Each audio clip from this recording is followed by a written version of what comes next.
good morning, everyone. My name is Kate. Welcome to our Sunday morning class with Guy Finley live. We are broadcasting here from Merlin, Oregon. Welcome to everyone in the room. Hello to everyone online. Glad that you took the time to join us today, and I hope you can stay for the full class. If you're not familiar with the format, in just a moment, Guy is going to come on and he'll give about an hour-long talk. We'll take a short 5-minute break, and then we'll come back for part 2 of class, which is just as exciting. We have an open Q&A dialogue discussion time with everyone here in the room, everyone online, so we'll run to somewhere between 11 and 11:30 a.m. Pacific time today. So if you're not able to stay for the whole class, you will find the replay afterwards on all of our channels, GoToWebinar, YouTube, and Facebook, so you'll be able to watch and listen again if you wish. For those of you in the room, if you have a cell phone that you brought in with you, if you could please check that and turn it off, or just make sure it's in silent mode, that would be appreciated. For you guys online, if you have any tech issues during the broadcast, you can reach out to us in the question box or the chat area, depending on where you are. And you also could send an email to support@guyfinley.org, and that comes to me, and I'll do my best to help you. All right, I think we're ready to get started, so I'm going to start with reading the title for today and the key lesson, the first key lesson anyway. I'll read it twice. So here we go. I'm going to clear my throat again, hang on.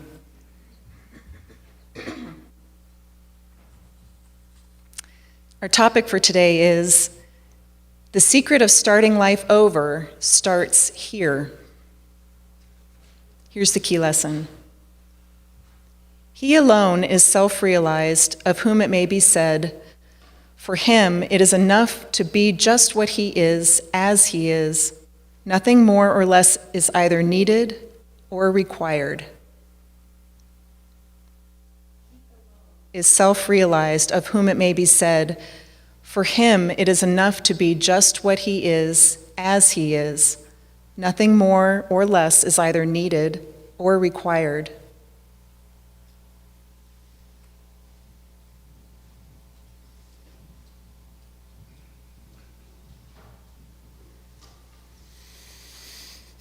Good morning.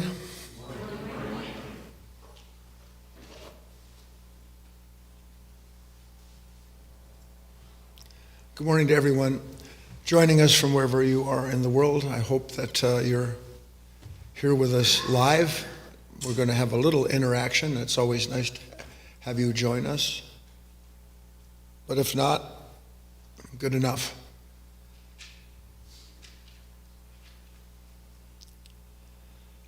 We're going to go on a kind of a journey this morning. I can only show you certain things. I can't, what's the expression? You can lead a student. Well, I'm not thinking of you as horses.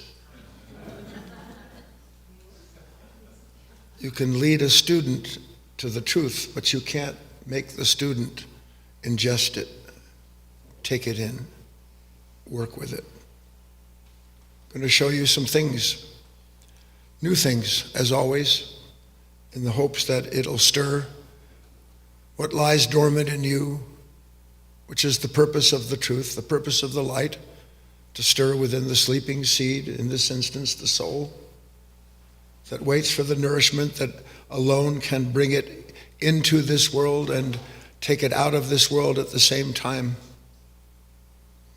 We're going to take a deeper look at what we talked about on Wednesday in some ways. We said that we turn into, particularly in troublesome moments, what we turn to. Yet we have problems understanding why we are the way we are, and never consider that we are the way we are because of what we always turn to in unwanted moments. In essence, what we turn to is not wanting. And as long as you spend your life not wanting your life, you will have a life you don't want. Forever. Quite literally. So we're going to look together at the nature of the problem. Once we understand the nature of the problem, a certain kind of search will begin. We're going to look at that. We're going to look at what it takes to discover what will bring an end to that problem through our search, and ultimately the realization of something that sits at the root of all of our problems, which I'll get into now. How many of you would believe that all of your problems boil down to one thing? Nobody would. I mean, after all, what will I do with all these tools I've ordered online? All of these things that I've acquired in my closet, in my brain. If it was really just one thing, it is just one thing. Thank God it's one thing. You will one day, thank God. So let's get into it. Nice deep breath. Here's a little girl. And by the way, just because someone is only 12 years old and you're 52 doesn't mean you're older than she is. Everybody's going through the same thing all the time. And she's gone for the first time to her new school after her parents moved. And she comes home and she's an absolute wreck. She's up in her room, doesn't want to talk to anybody, door's closed. Mom comes in, dad comes in, knowing that the kids had a hard time. What's wrong, sweetheart? The kids teased me. They said terrible, I'm not going back there. Nothing you can say is going to make me go back there. She's terrified of being rejected again. Do you like being rejected? And her parents do the best that they can.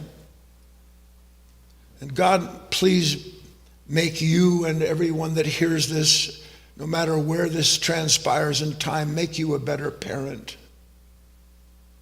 Make you a better grandparent. Make you a better partner.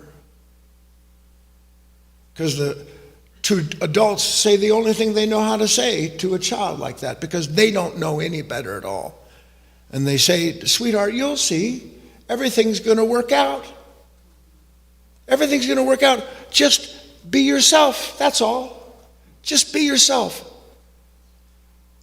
And the kid looks, what do you mean? Look, you're sweet, you're intelligent, you're wise, you're kind. You're all of these things. They wish they could be the things that you are. And for a moment, her little face kind of lights up because she's looking at all these images that her parents are pointing to, images that are quite flattering, aren't they? A lot of pleasure in those images. And mom and dad walk out, leave the kid lying there to go to bed. 10 minutes later, there's a knock at their door. Some of these things delight me to no end. Maybe one day they'll delight you. And come on in, what's going on? She walks over and stands by the edge of the bed and looks at them and says, there's a problem. What's the problem, they said. She said, I don't know how to be myself. At that age, she already knew that pretending to be something was not the thing she was pretending to be. At that age, she knew she didn't know how to be herself. And you don't know how to be yourself. All you have is the images, the sugar plums, the fairies that were deposited in your head by deplorable human beings who never took it on themselves to discover the fact that they didn't know who they were. What a terrible thing. I don't want to get off onto a little rant here, but I was watching the news, like maybe it was last night, night before last, and the entire context of the newscaster was that this world and everything in it that you are intended to find and to become in it has to do with becoming wealthy and successful. And that's the context for life. That you're seen as a certain kind of person, earning a certain kind of living, respected in a certain kind of way. And if you do that, you've got it locked. And so everybody listens to that, and not knowing any different, like the child. Her parents didn't say, all you have to do is acquire a lot of money, be ambitious. They said, you're this and you're that, but it's the same thing. You don't know what you were told. You don't know how it lives inside of you, coming up anytime something threatens it. that I should be this kind of person, failing to see that I've tried to be this kind of person for 10,000 years, and I've yet to succeed at being what I've imagined myself. And even when I do momentarily succeed at what I've imagined myself being, it isn't a moment later than the conditions change, and out the door goes all that contentment and consolation I had before. Yes or no, please? Our present sense of self is a derivative. Ellen, what is a derivative? Something that comes out of something else. Not something that is, a derivative that comes out of what?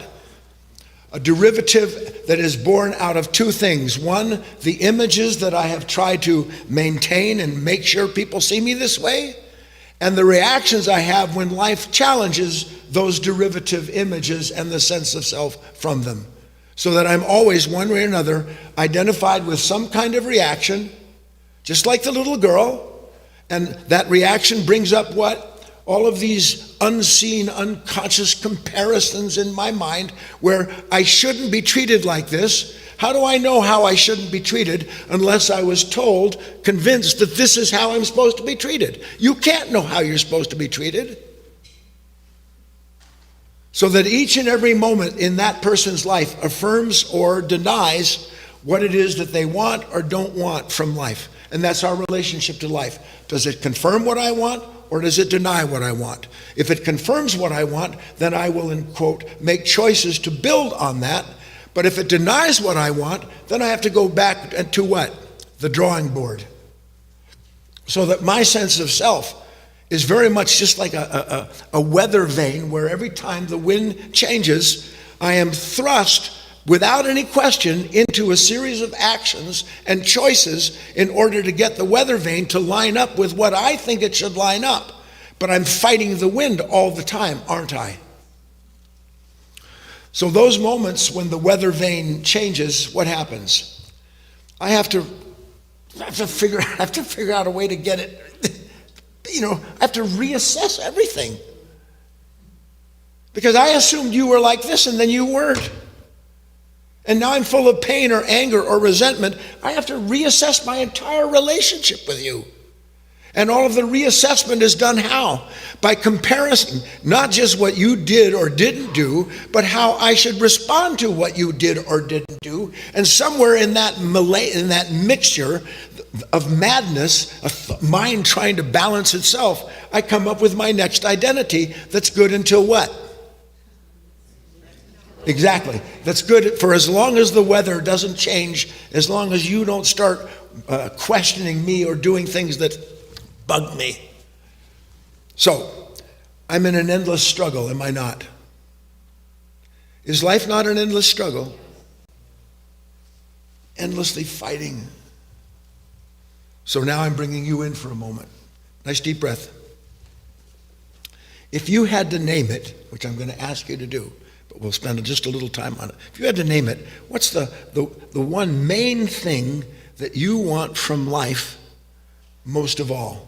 The one main thing that you want from life most of all. And please don't romanticize this and don't give me don't say God and all the rest of that. That's a lot of hooey. You have a part of you that wants what is good and true, but that little part is buried every time someone pushes that button. What is it that you want from life most of all? Anybody? Barbara? Approval. I want approval. That's an honest answer. I'm always looking for approval, but I don't go into the room thinking, I need approval, I need approval, I need approval.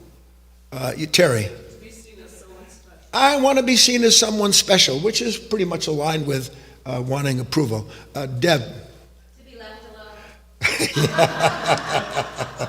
We have our own Marlena Dietrich here at Life of Learning. She said, all I want is to be left alone. Yeah. And who's always bothering you? It's not John. Everybody. You're tormented by your own thoughts, but you don't understand that yet. Who else has something that the main thing? Paul. For life to stop bringing problems to my door. Can't hear him. For life to stop bringing me problems to my door. It's life, leave me alone. It's pretty close to Debbie in a way. She blames people, you blame life. One more, Ellen. To feel like I belong. I want to feel like I belong. That's the main thing to me. And all of these have a certain similarity to them, don't they? Did anybody come in? Rebecca said peace. Juan said certainty. Tony said peace of heart and mind. Isabella said to be safe. Now, what if all of those things aren't the thing? And by the way, can you see that all of those things are on a kind of a merry-go-round, depending on the conditions you're in? Because you don't want to be left alone when people are flattering you. I want a little more of that. I don't want to belong. I'm not thinking to myself, I need to belong when people are sitting there toasting me at my birthday party. I'm thinking how right they are and how long it took them to see that. So what we're looking at here is something that nobody, by and large, considers what it is. Here is what underlies all of those things and everything else that will be added to. You ready? What I really want more than anything else?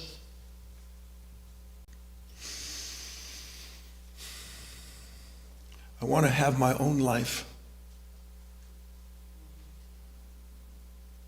I don't want a life that you can turn into an unlife.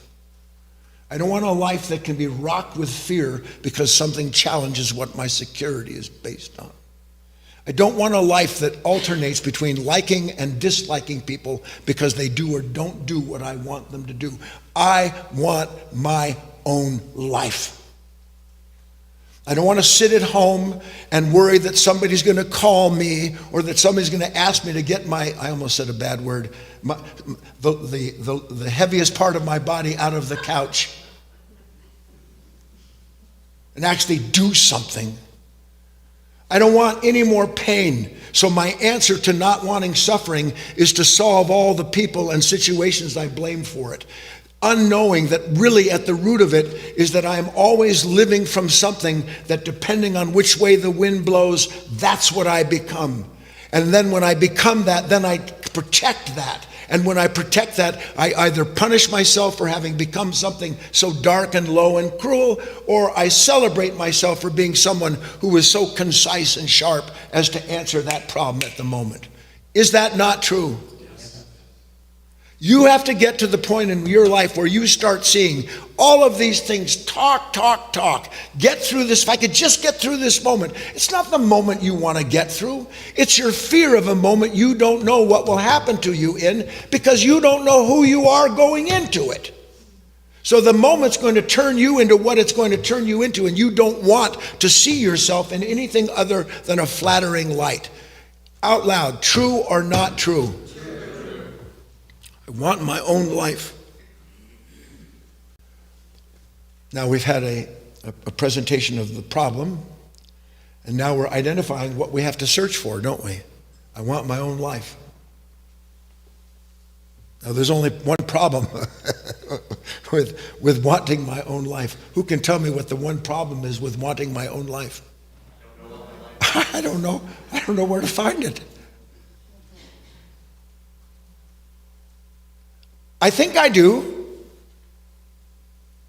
I'm grounded in all kinds of negative reactions, all kinds of self-affirming thoughts when things go well. For that moment, I know exactly who I am until what happens?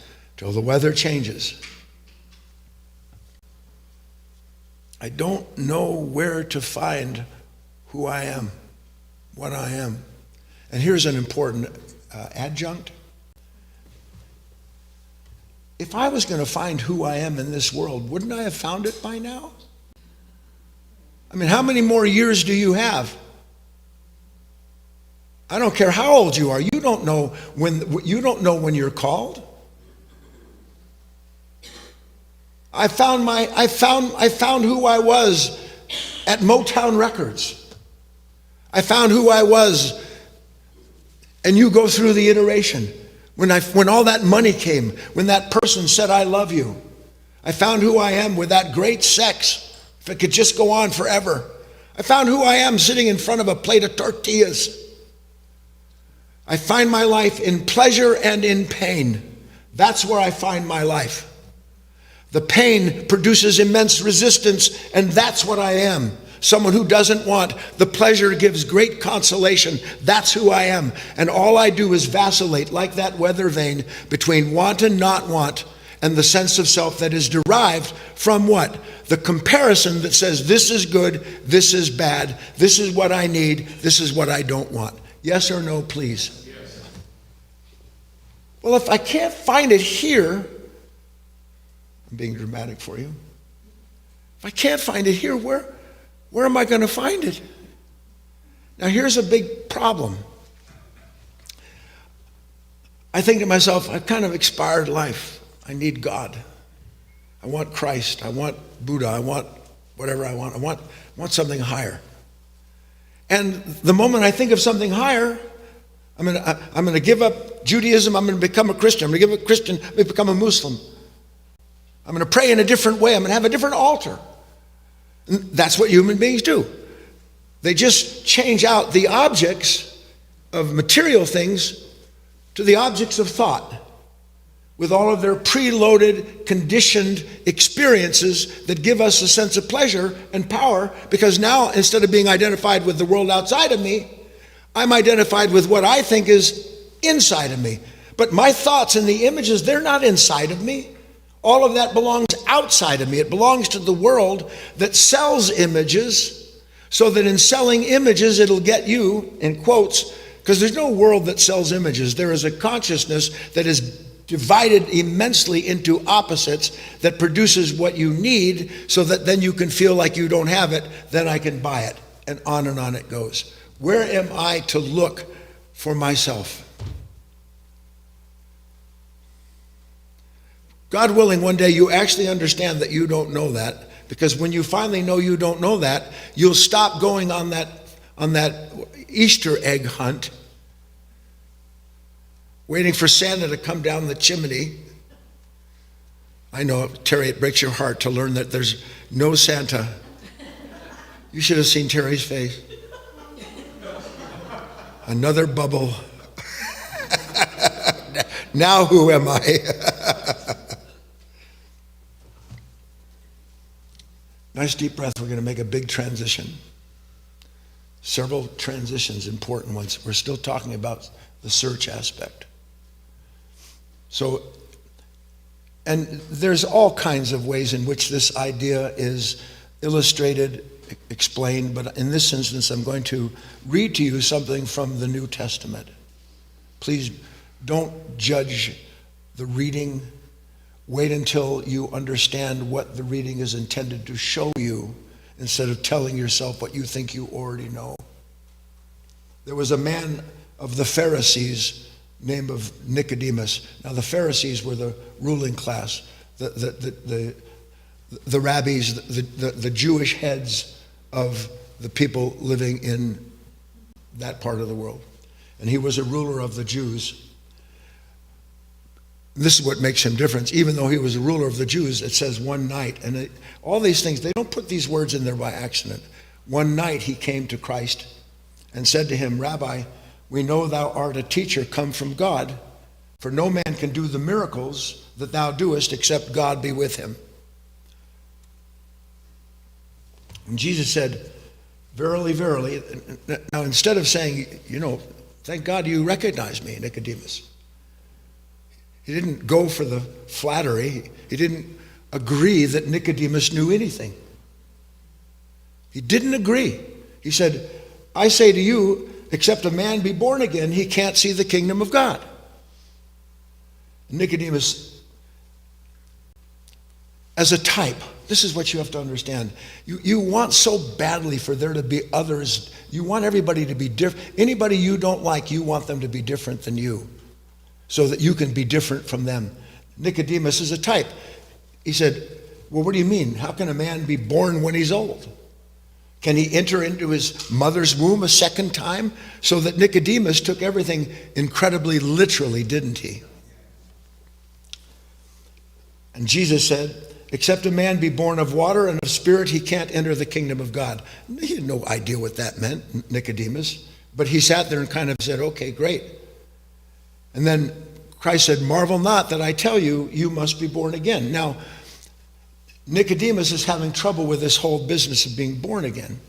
And seemingly, Christ, when Nicodemus asks for the explanation, you think Christ is going to give Nicodemus an explanation at the level of, because if ever there was a master Jew, a master of truth of all religions, Christ. But he said again, no, you must be born again. Now here's what is unclear to Nicodemus and to ourselves. The word that Christ used when he said, you must be born again, didn't mean born again as in another physical experience. Born again, the word means born from above.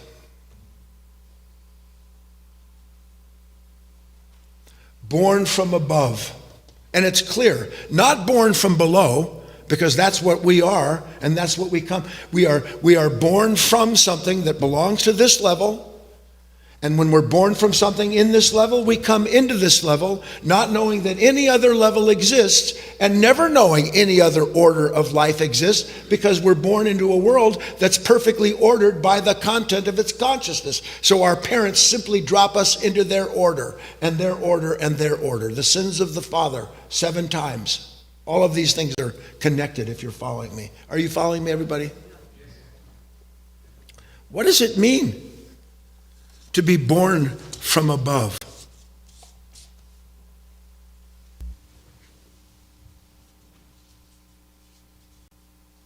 We don't know. We know that being born from and being a part of has no peace in it. Because being born in this world, as a part of this world, and a continuation of the line of time this consciousness has created, we understand, I'm not going to find myself here. I want to, and I'm deceived every day. What is temptation? What do you think temptation is? Temptation is that which a human being identifies with as the path to feeling complete. That actually is the meaning of that. Lead us not into temptation. Lead us not into believing in an image that we can derive our identity from, which is why God in the Old Testament, thou shalt have no graven images. What does it mean? How am I going to be born from above? See, this is a journey. I'm hoping that you've made enough of the steps that you can start to understand that I've been led to a point where I know I need something from above. But instead of going and getting what I need from above, when the time comes, I go below. I go back into the old nature. I go back into these reactions and the sense of self that's derived from them. I don't know where else to go. Nice deep breath. Big transition. Can you understand that as we are, we see only what we can understand about the moment in the moment. As we are, we can understand only what we see is true, what we understand about that moment. Yes or no? So something happens, I see you, I see them, I see this, and I experience that event through my understanding. That is what I see. I think I see you that I don't like. It isn't you that I see I don't like. What I'm seeing is my understanding of why you shouldn't be that way and how you should be so that I can be what I want to be. I see this world through the eyes of my understanding. This is why Christ talked about the idea that the lamp of the body is the eye. My understanding is me. And if I see it through one level, I can't see it through any other level. So I can have all of these ideas about other levels, can't I? But until that understanding actually changes, we're going to continue to see life through our understanding. So what are we saying? I must be born from above. Now you have learned, you wouldn't be here, that already within you is something above you. You already know that. What is an epiphany? What is the moment of light? The appearance of something truly Christian that won't let you compromise or hurt another human being. Boom, in that moment, there is something above me. I just didn't know it was there, and thank God, however I got there, maybe through humility, maybe through can't stand the pain anymore, so I can't go there. Suddenly I see. I was blind, but now I see. And what do I see? Is what I see outside of myself? Or is what I see what was already inside of myself? Only now, instead of being born into the old world of common reaction, I'm born into the realization that something else can be there. It's always been there above me. Yes or no? So until we're above our present understanding, we can't see anything new. This is what Christ called metanoia. And by the way, metanoia meant turn around to do what? To come into a new understanding that's already there. The kingdom of heaven is within. Trying to put together a lot of ideas in your mind. Are we succeeding? I can't see anything new. Ecclesiastes, all who struggle in the field of opposites in vain. Nothing new under the sun. Nothing new under the sun. Meaning in this world of creation, there's nothing new in it. Not a new thought. Thoughts are put together, it creates progress. But whatever is discovered here has always been here. Please? So I have to stop doing what? We're talking about the search part now. Okay, so I know that I have to find something above, but finding something above is not the same as becoming part of what is above. Because in our mind, I can find lots of things above me, can't you? And interesting, what do you call judgment other than believing you're above what you judge in yourself? Which is why Christ said, judge not that you be not judged, because the minute that you judge yourself, you're deceived into believing that you found something above yourself. Except the problem with that judger inside of you is that what is true and good never judges, let alone punishes the way that nature does now. So what do I have to do if I want to be born from above? The first thing I have to do is understand my present level of consciousness doesn't know anything above itself. But that doesn't mean there's not something above my present level of consciousness. Please? So we have to begin understanding this one idea, that when moments come we don't want,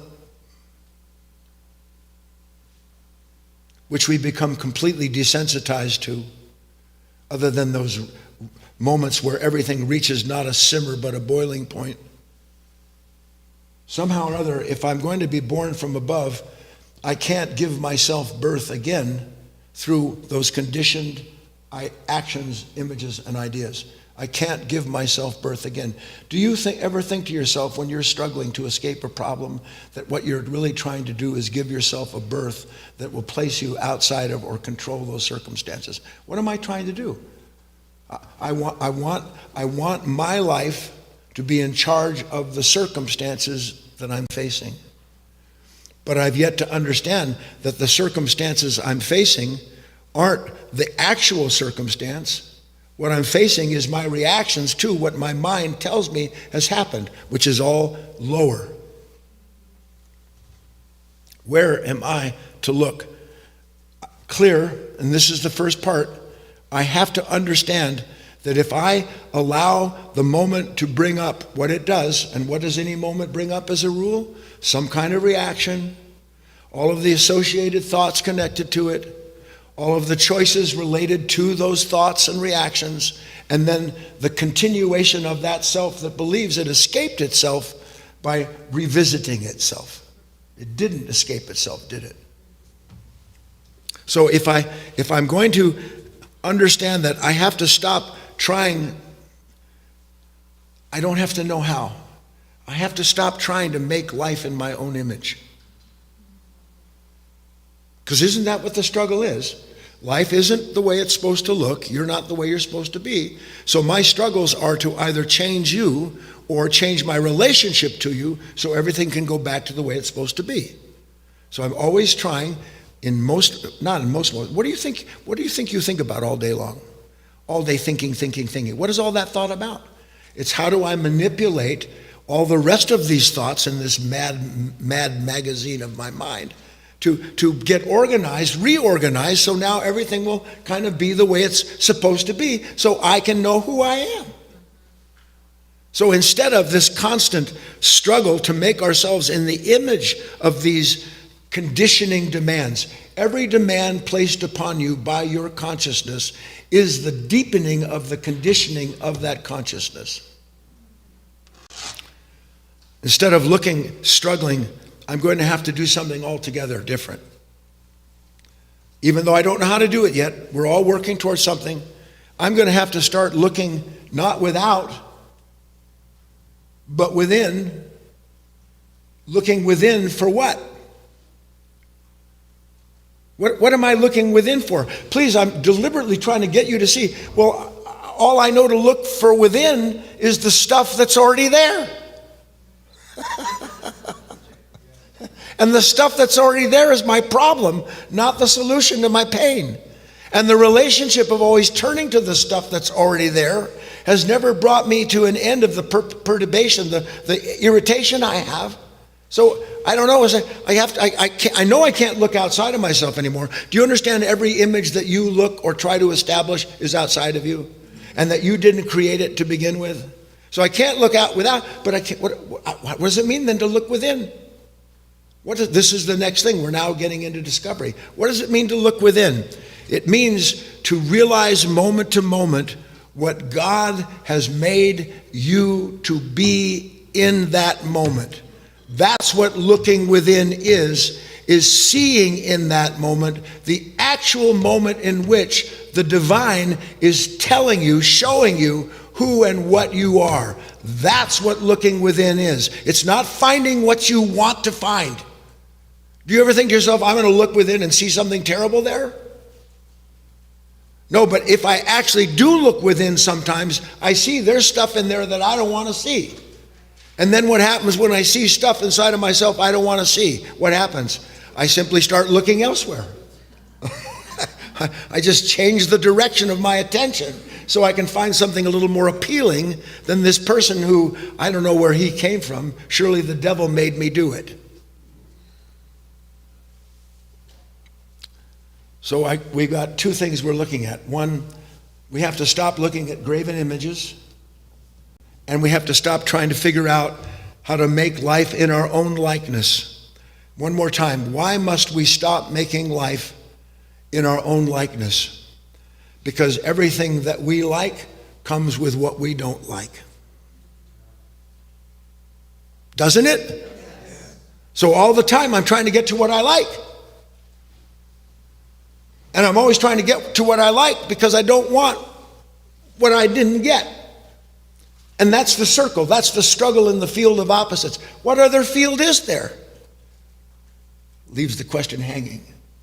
Take a nice deep breath. Next part. Where am I going to look to be? What does it mean to be born from above? Now we're in the discovery process. And where am I to look? Now I've touched on this quote before. It's one of my favorite of all times because it is the encapsulation of, as far as I'm concerned, the beginning and the end of all spiritual search. Rumi says, out beyond ideas of wrongdoing and right doing, there is a field. I'll meet you there. When the soul lies down in that grass, the world is too full to talk about. Ideas, language, even the phrase each other, none of it makes sense. The breeze at dawn has secrets to tell you. Don't go back to sleep. You must ask for what you really want. Don't go back to sleep. People are going back and forth across the doorsill where the two worlds touch. The door is round and open. Don't go back to sleep. Now, I'm asking maybe too much of you. What does what Rumi says, somewhere out beyond right and wrong, there is a field. I'll meet you there. And what Christ said to Nicodemus, that you must be born from above. What is this field beyond right and wrong? Where is that field beyond right and wrong? I don't know if you see, you can never really ask that question deeply, sincerely, until you have spent so much time with your face in the dirt of a field made of your own ideas and images, till you just can't stand the taste of your own answers anymore. This is what rests ahead of you. Because you find consolation in every answer that you have to a moment you don't want, including your fears. Your fear is your answer. And what you turn to, you turn into. So every answer that I accept in those moments where I see that my life, who and what I am, this is not what I want. This is not who I want to be, and yet it is who I am right now. So he says, as did Nicodemus, that there is a place, listen, above right and wrong. Now what can, I just have to hope that you're with me. What's above right and wrong? You ask human beings today, with the social, economic, political condition that we're in, everybody knows what's right and wrong. You can't wait to find the side that agrees with you and hate the side that doesn't. That's the whole of the world, and always has been that way. And not just because of the political affiliations. You wouldn't believe this, but so-called political affiliations come out of the great schism in religious affiliation, in religious division. All of that connected. So how does a person even begin to understand what would be the place that I must, above, where I must be born from, and what is this place, this field above right and wrong? Can you even venture a guess? John. What? A pleasant, no. A pregnant, the present moment. Terry. The awareness of both. What is above that you can be born from, and the field that is outside of right and wrong is a field that is so new it doesn't have a name.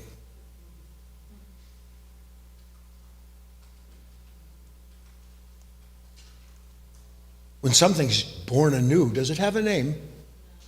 But we can't wait to give something a name. Born from above. What's above right and wrong? He maketh the sun to shine on good and evil alike. What possible nature is that? What could possibly be my relationship to this other world, this other field, above, outside of right and wrong? And I'm describing it to you. Come on. First, all right. What do you argue with people about? How many of you argue? All day. Do you argue with the news? Do you? Yes or no? And do you argue with friends when they disagree with you? So all day long there's an argument. Now, do you think that argument just takes place outside of you? Or can you be by yourself and be having an argument? I argue with myself. You shouldn't be like this guy. What's wrong with you? Why are they that way? Well, I know why they're that way, and if only they weren't that way, but they were more like what I think they should be, everything would be great. So I am in an unending, listen, argument that comes into existence because of a ceaseless conflict that this nature is, not that it has, that it is. And that it never stops being that way. Now, if something is new, this is again, I'll slow down because I've got to try to, it's like pulling taffy. It really is saltwater taffy, by the way. Try to pull taffy. How do I go with this? Imagine you and your friend, your lover, your partner, whoever. You've gone on this trip. Now, when you go on a trip, I don't know if you know this, the pleasure for you in a trip is what you imagine waits for you in that trip. That's your pleasure, which is why there's always pain in your travel. There's some joy because it's like a round block in a round hole. Because this is what I was waiting. Come on, this is what I was waiting for. Now you think to yourself, well, no, I wasn't waiting for that pleasure. What do you think drives you to pleasure other than something that wants to derive the familiar sense of self from it? So everything about our life is waiting on life to match what we imagine it should be, or for us to fight with that which life doesn't agree according to our image of ourselves. That's our life. Now, I'm asking you this. Here's two people, and they turn a corner for a split second, and they both, for a moment, see something they've never seen before. Never seen it. Can they argue? Will they?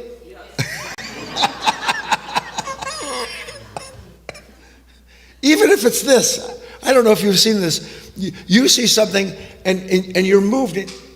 Like, God, that's beautiful. And then the other person says something that isn't about what you were thinking about. And the beauty's gone. And now you want them to see your beauty. You're not beautiful anymore. You're a brute. You're a brute. Pounding that other person to confirm the sense of self that you derived when you saw something godly or beautiful.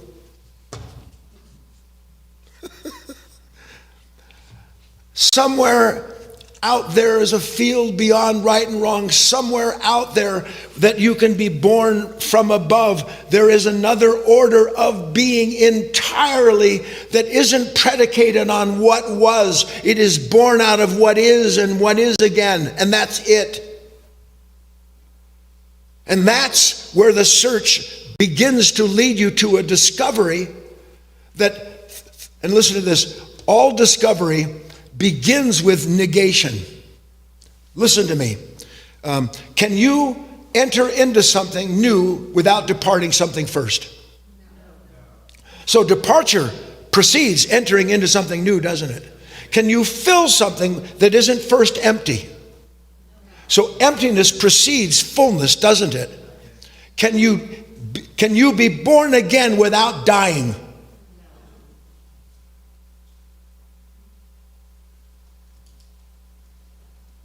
Those are laws. It's what Christ was referring to. It's what Rumi was pointing to. There is a world where when you finally leave the little world of yourself, the way you understand yourself, you're not. This is the other thing. You're not transported anywhere. You didn't go somewhere. You left something. You left something. You didn't go somewhere. You didn't acquire something. You were divested of something that you had been fully invested in the moment before. Please? Well, where is this? Still working on it. I don't know. Where's my clock? I better pay attention to something. Okay.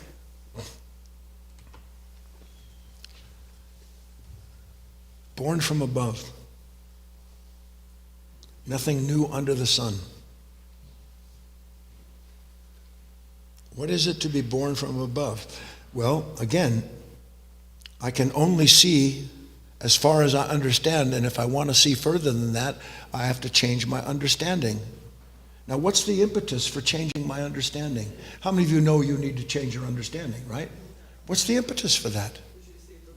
Because my old understanding is incomplete. It's broken, dark, fearful, greedy.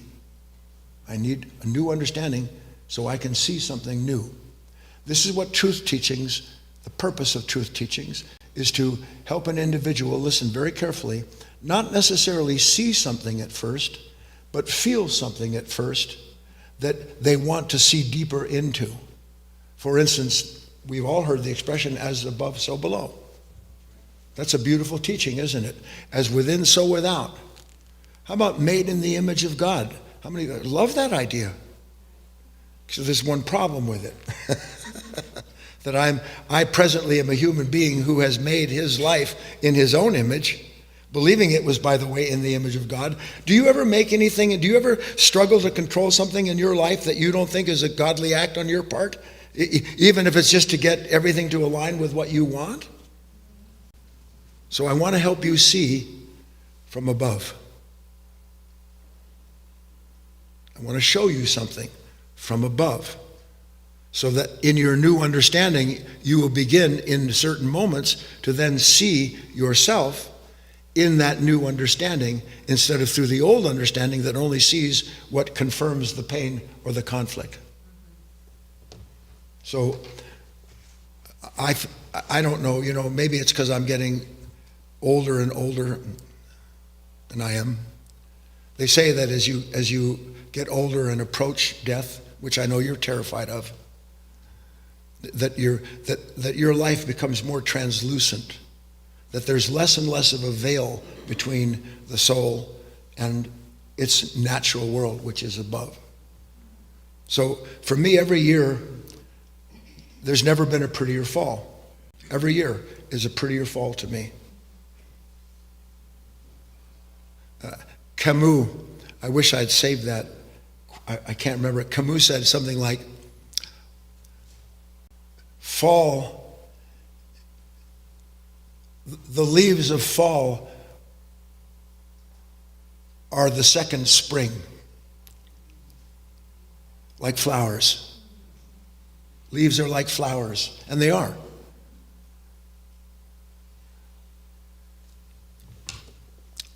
We've had a gorgeous fall here in New Hampshire. It's resplendent. I don't know if you had that, if you see that, in those moments when you see it, it's unparalleled. And why is it unparalleled? We've talked about it before. Because in those moments, quite clearly, this beauty that I see outside of me is, for most intents and purposes, met by something quite silent that wants the full expression of what it sees as the realization of itself. Because you can't realize anything. You can't see anything that's not yourself. I don't know if you understand. You can't see anything that's not yourself. What you think you see is out there. Of course it's out there. That's one of the miracles in itself. How else would you get to know that God is all things unless you see all things? How would you know that God is the completion of all experience unless you had all experience that the life provides for you through your relationship to outside? But when you see something like that, outside and inside disappear, don't they? Please follow me, please. Doesn't outside and inside disappear in moments like that? That's the field. Beyond right and wrong, beyond inside and outside.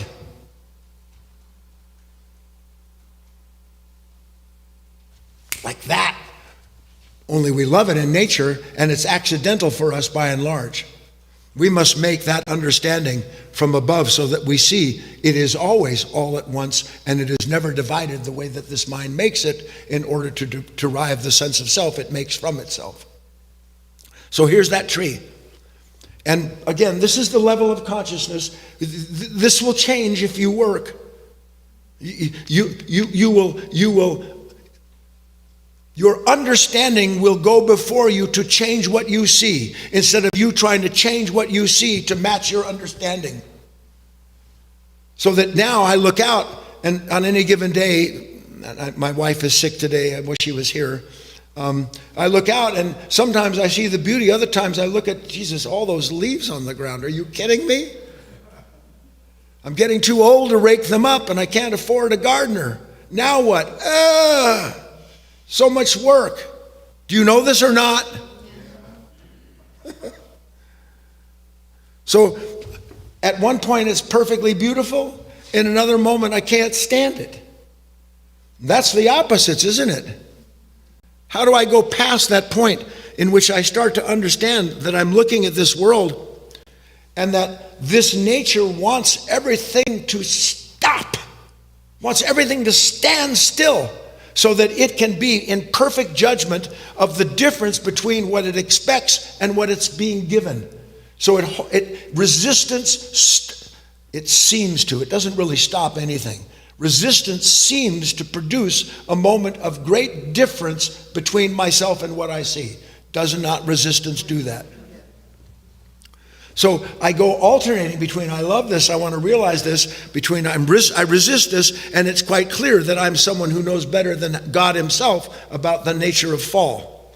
Now, this nature is always involved in the experience of being, this nature separates itself out from what it sees. We get that, right?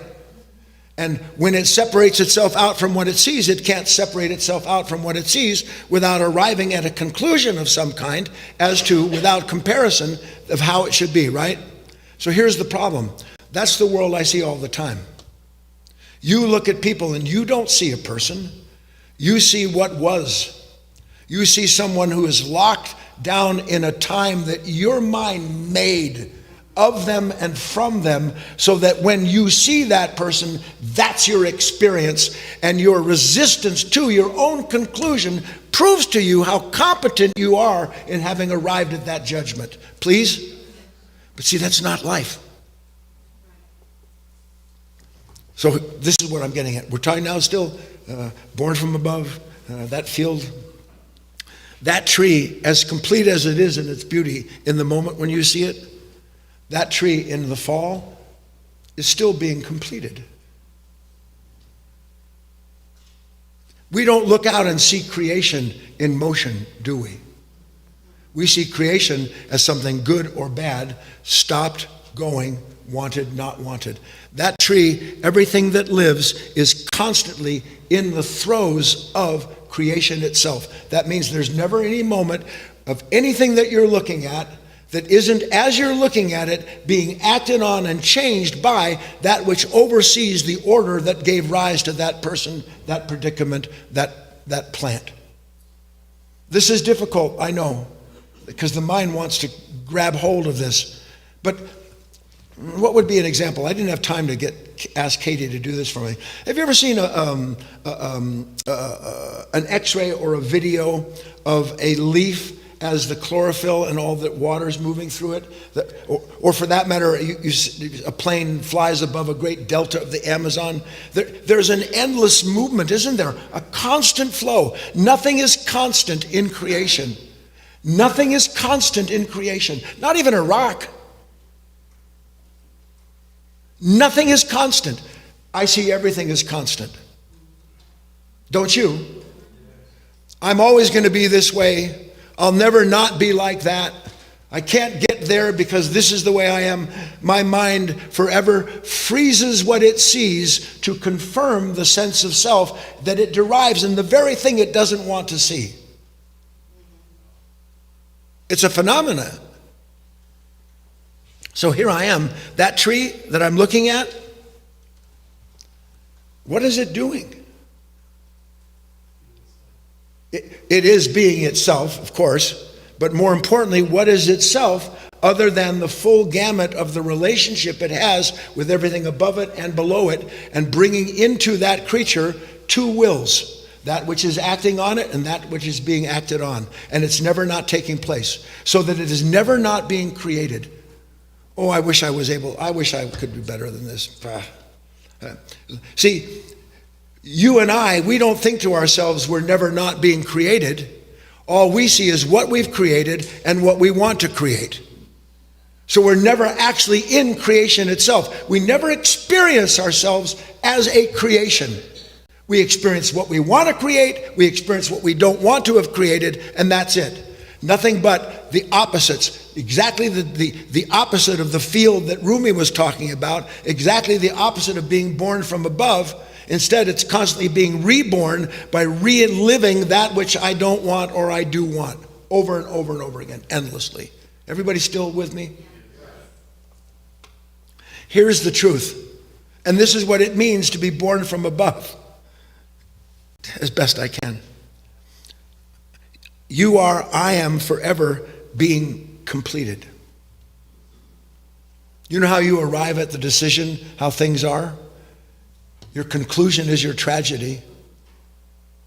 I don't think to myself in that moment where I'm angry that I am actually in that moment, in a moment of creation, I'm judging instead that which was created that I don't want, and myself as someone who knows better. I never understand. I am never not being born.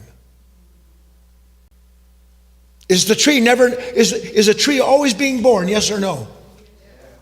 And can a tree always be being born if it's not always dying? Can it? No. In order for something to be born, something has to die. You look out at the tree as it's growing. You don't think to yourself that something is giving up its life for the sake of some new beauty that will be manifested there. All you see is a snapshot of whatever it is that aligns or doesn't align with your mind, and that's the whole of the experience. But what I'm trying to get to you, in fact, it happened this morning. I was sitting here making some notes that I want to cover with you. I don't know what happened outside. And obviously it wasn't really outside. Nothing can happen outside that doesn't happen inside. The whole world stopped. Everything just stopped.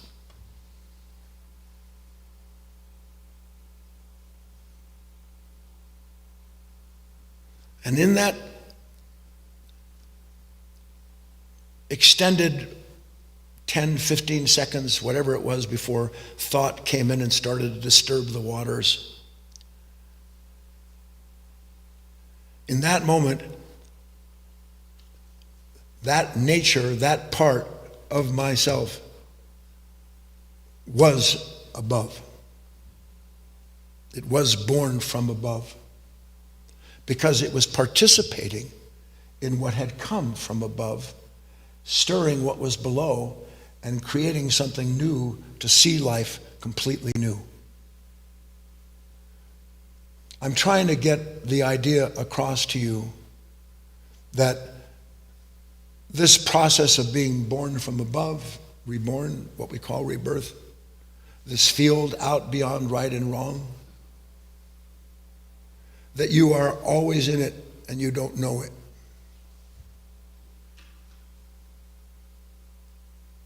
Because for me, for you, I have to have something to compare.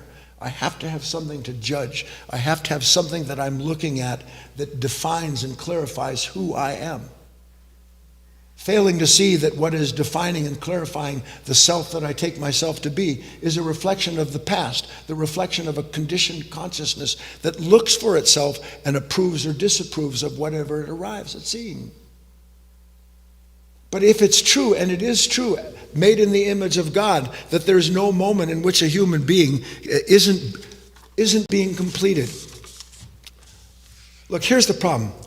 When things go good, I want it to stop there. It's done. Stop. I got enough money. I look pretty good.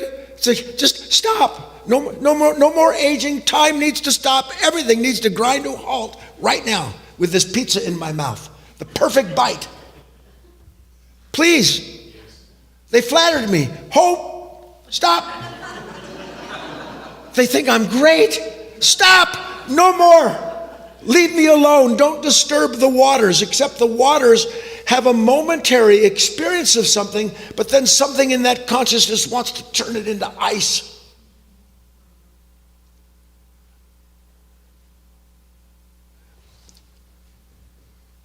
God is never not renewing his life, his love in this world.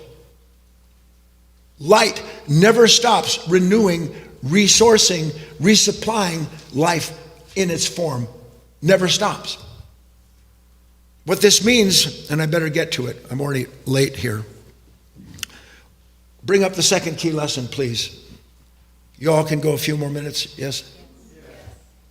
Bring up the second key lesson. What is good, true, and full of light is always new, ceaselessly original.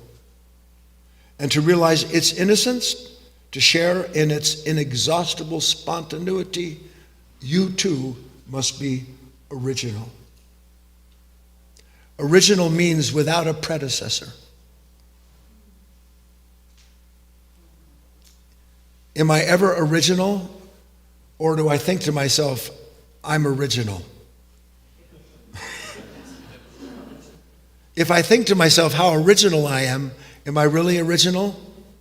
Or am I the 30-second copy of a problem?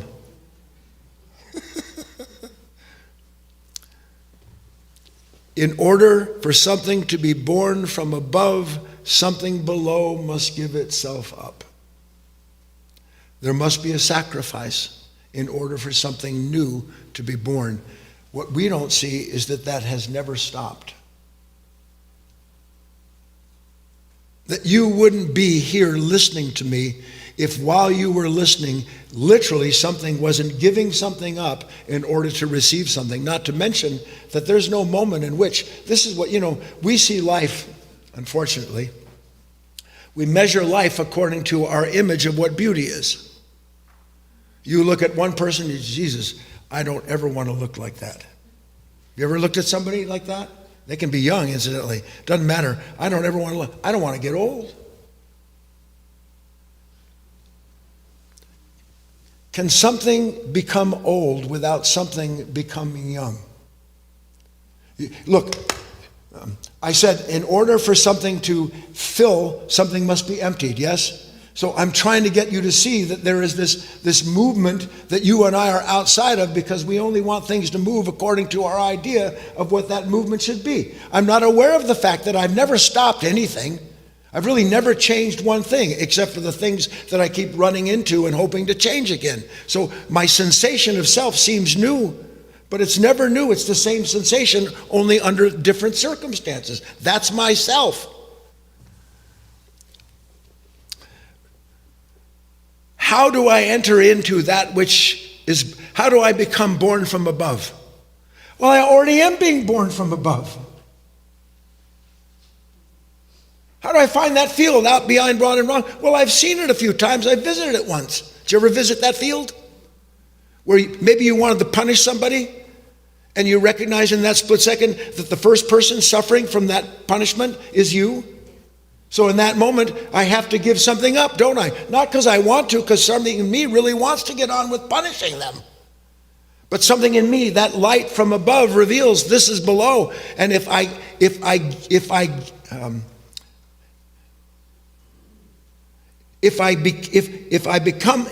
myself to that, that's what I become.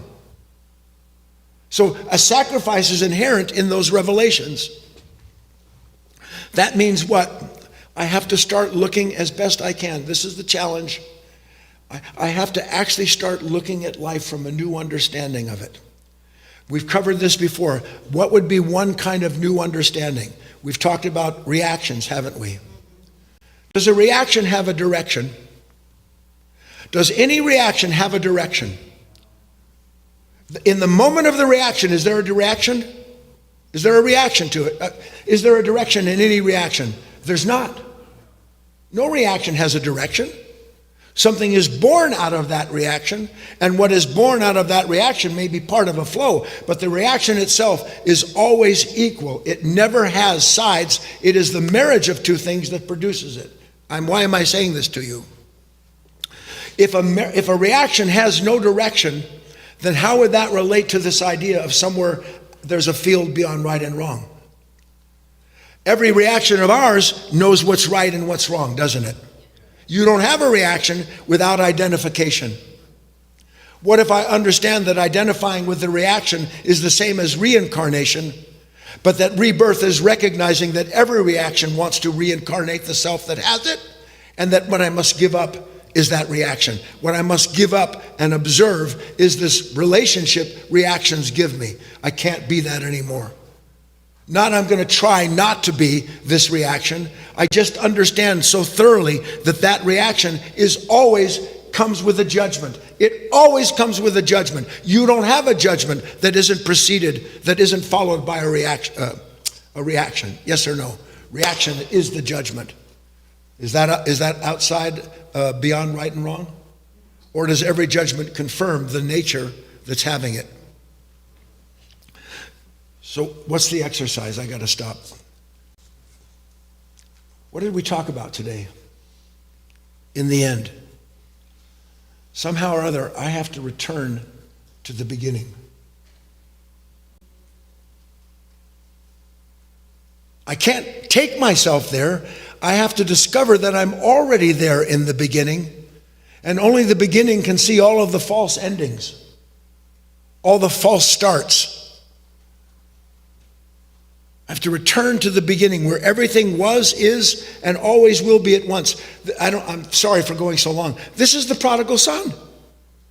What did the prodigal son do? He went out, he squandered, he explored all the possibilities, realized that wasn't going to give him anything, And what did he do? He returned to his father's house, to the beginning, where he already had everything that he thought he would find out there, but he had to go through that whole journey to come back to realize, I never should have left.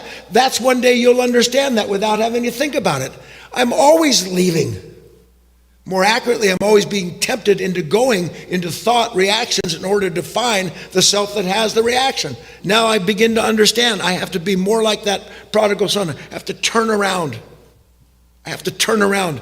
Take your attention from the reaction and place that attention in the sense of self derived from the reaction. Take your attention from the reaction. Why would I ever take the attention from my reaction?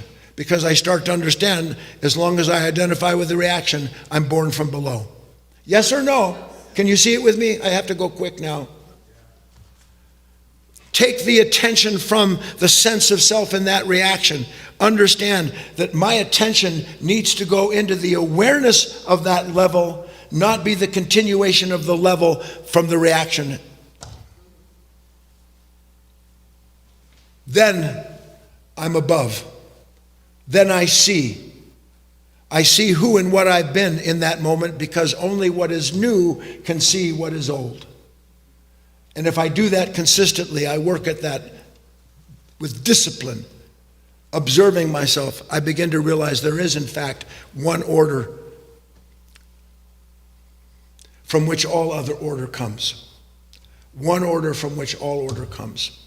What we want to do is return to the original order. The original order doesn't have your name in it. It doesn't have any identity to it. It has nothing other than the light that reveals the order as true, and your entrance into it lets you begin to become what you always want to become, which is yourself, your true self. Let's take a break.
All right, everyone, welcome back to part 2 of our class. This is the time when you get to come up and speak at the mic if you're in the room and share anything you wish.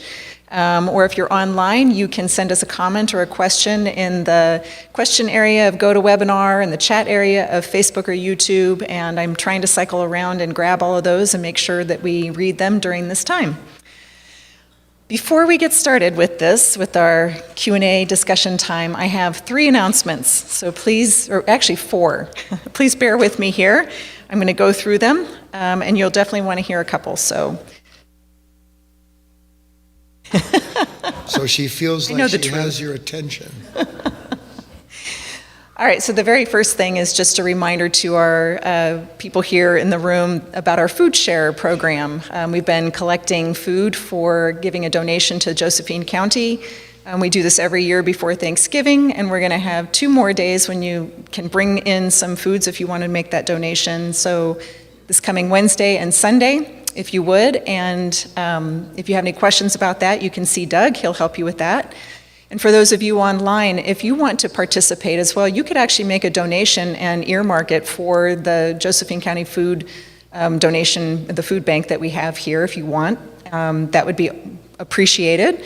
And you could make your donation on our website, and then you'll get a confirmation email from that donation, and just reply to it and let us know that you want it to be going towards foods for this donation, the food drive that we're doing at the moment. So. Thank you for that. And the next thing I want to let you know about is our holiday banquet is just a month away. I can hardly believe it. So we have an annual Spirit of the Holidays banquet time each year. We've been doing this every year, and this year our banquet weekend is December 13th through the 15th. So you're invited, of course, to come to that. Anyone online, come visit us here in Oregon. You'll find out more information about the banquet weekend on our website under the events section. You could also just type in guyfinley.org/holiday, and that will take you to a page that tells you more about that. And we will be live streaming all of those talks like we normally do as part of this ongoing series. There also will be a replay package available. If you come in person and join us here, that replay package is included with your ticket. And you'll also find more information about that online at guyfinley.org/holiday. So you'll be hearing more about that, and watch your email as well. So as we lead up to it, you'll get more reminders about it. Here's one more, and I've announced this a couple times now, but this is a very important announcement in case there's anyone here or online who hasn't heard it. We have some changes coming up to our class schedule. It will begin the day after our holiday banquet ends, actually, and continue on into the new year. And I have all my notes written out so that I don't forget anything. So I'm going to go ahead and read this, and here we go. So, like I mentioned, we have a few changes to our schedule that are starting the day after our banquet, so on December 16th. If you, by the way, as I read through this, Paul's going to put a link into the chat area there that you can go to that will go to a calendar that has all of this information on it. It's guyfinley.org/calendar if you want to follow along with me while I read this or download it. So we're going to follow our usual class schedule up to the banquet, and then the day after the banquet, on December 16th, we're closing for 3 weeks. That means that from Monday, December 16th through Sunday, January 5th, we will not be hosting any classes, either in person or online. Guy does intend to resume his Saturday morning Insight Timer Talks, though, on January 4th. Then starting on Monday, January 6th, the Foundation will resume our usual schedule of online classes, but please note the following changes to the schedule. From that date going forward, Guy will only speak live over the weekends, so there will be his usual Insight Timer Talk on Saturdays at 8 a.m. Pacific, and his Sunday class, like you are tuned in for today, at 9:30 a.m. Pacific. We're going to change the format of our usual Wednesday evening classes. They will no longer be live, but starting on January 8th, we will be streaming our best of the best pre-recorded talks by Guy from our archive. So you'll be able to watch these 1-hour streams at the usual time of 6 p.m. Pacific on all of our usual channels. Go to Webinar, YouTube, Facebook, and we're looking at expanding that, by the way. So there's nothing to join, just tune into that, tune into the class like you normally would. Now, as far as our study groups go, we have 2 study groups. On Monday evenings, we have our Wisdom School study group for members of the Wisdom School, and we also have a Friday study group that's open to the public. And again, beginning on Monday, January 6th, we're changing the time of both of those study groups to start at 6 p.m. Pacific time. So that means that in the new year, on the Monday, Wednesday, and Friday classes are all going to start at 6 p.m. Pacific. Last notes here are that in January, Guy is going to be taking a 2-month sabbatical in Florida to begin working on a new novel. And his Saturday and Sunday talks will be streamed live from Florida. And during this time away, our foundation will be open on Sunday mornings for any of the local students who'd like to come in and watch as a group here. You can do that over in our annex building. Remember that there is that link to the calendar, guyfinley.org/calendar. I even put in a link if you misspell calendar so that it'll go to the right place. So go to that link and you'll be able to download the calendar. And if you have any questions, of course, reach out to us on our website, guyfinley.org/contact. And as always, stay tuned because things could change. And if they do, you'll be the first to know. One last little announcement. Just watch your email tomorrow. We have a special going on right now. Again, we do this every year where we try to deeply discount a product. And we have a big sale going on with our Relationship Magic book, which you might want to know about. It's something that you could share with everyone on your shopping list. So just watch your email for that, and you'll learn more about that if you haven't seen it already. I think I'm through. Guy, do you have anything that you want to start with before we start our Q&A? You're torn? No, I'm looking at Mike. That's what's tearing me up. Oh no, Mike has his hand up, so buckle up. What? Who can we pay for the banquet? Can we pay today for the banquet? Absolutely, yeah. Mike is asking if we can pay for the banquet, so go to Chrissy. Terry or Chris? Oh, Terry. Go to Terry. Do you have anything else you want to comment on? So we'll just jump right into our Q&A. I do have about 3 or 4 written questions, so I'm just going to start with the first one, so give me a moment to grab that.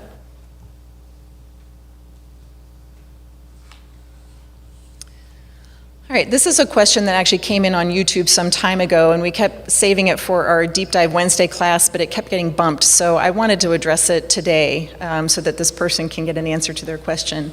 And here goes. Current demands and increasing threats from almost every direction don't allow middle and lower class parents much time or energy for nuances to inner thoughts and feelings. Most of their attention goes towards their children and trying to raise them. Trying to dwell on that which is good can lead me to become aware of how much there is to be thankful for, but even that is made possible by becoming more aware of the unspeakable horrors that have happened to others. Are there any students of yours who are middle and lower class parents who have and are successfully raising children under these current times applying this teaching? I would love to hear from them. Thank you.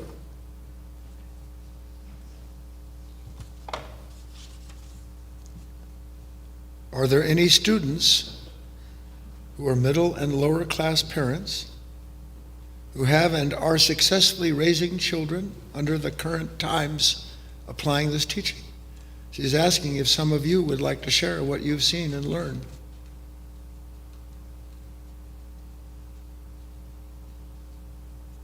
Why don't some of you take a risk? I just don't understand it.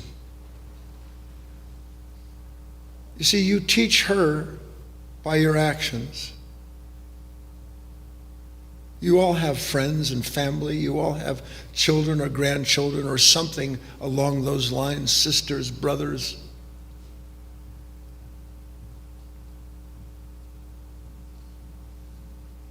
Yeah, Kate. Well, come on, Leah's coming up.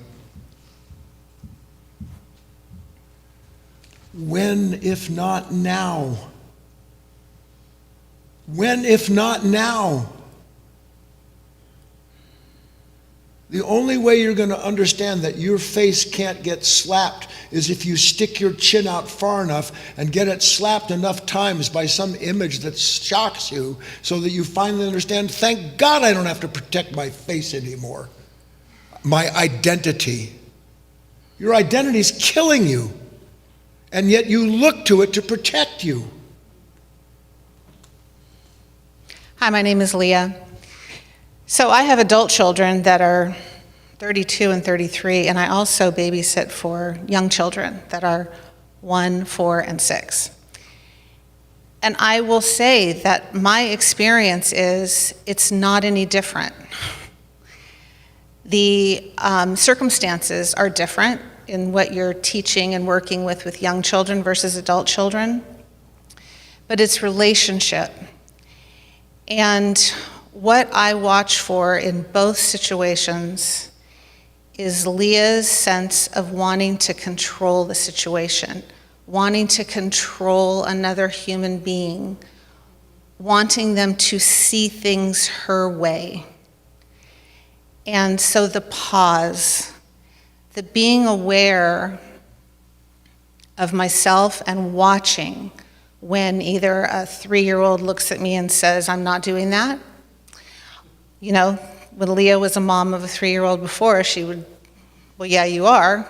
You know, there's a different way now to still be in control as an adult with a young child versus insisting in the power struggle of it. So that's my experience of. All right.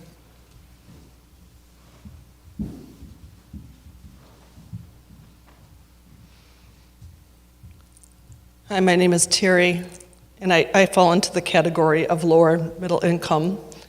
And when I came to the foundation, I've had to work since day one, many jobs, as a matter of fact. And it has seemed overwhelming at times, you know, to try to bring into this work and learn about these ideas and work with them in my life. And I work as a nanny as well, so I am in the children world. But all I can say is from my experience is that it is possible. There's always time that we don't see that we can use, first of all, if we want to listen to a talk or something like that, but to work in our moment-to-moment life doesn't require anything but our attention moment to moment. And wherever we're at, you know, whether we're reading our children a nighttime story or if we're making, you know, peanut butter and jelly sandwiches, you know, we can attend, we can work on ourselves during that moment. So it's really not about the income itself. Obviously, whatever situation we're in, we can use that, but we can always use, you know, the moment.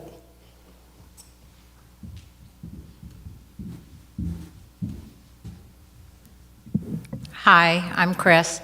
So I found this work when I was in my early 30s, and my children, I think, were like 8 and 10, somewhere around there. And you know, it changed everything about the way I parented. Before I had this work, there was always so much division, like, am I gonna hurt my children? Should I let them be wild? I don't wanna dampen their spirits. But as I became clearer in myself, I could give clear direction to my children. And I also learned to listen to them differently. Not what they were saying, but what was behind what they were saying, so that I could help them in a way that I was never able to help them before. And you know, before this work, you know, I have a tendency to rush and to try to get all this stuff done because life is busy and whatever. But there was more time, there was more quality in the time that I was able to spend with my children because I was able to give them my attention in a new way. So I hope that helps.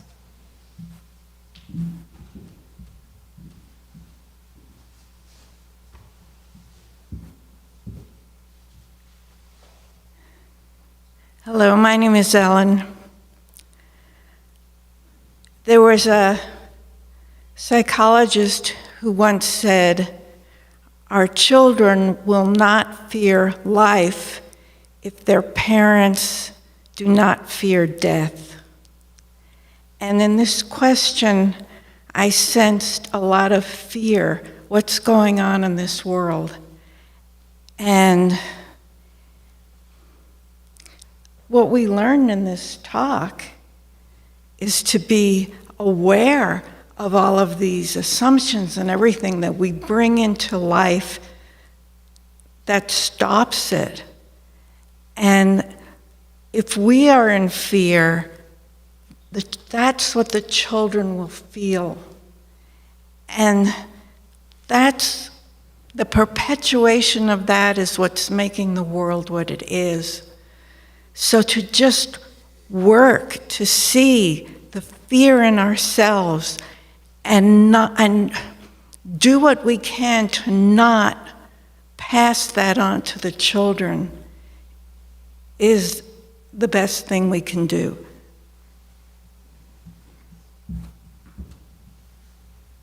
While Doug's coming up, Rabbi Hillel, he said, if I'm not for myself, then who will be? If I'm just for myself, what am I? If not now, then when? With due respect to the person who wrote the question,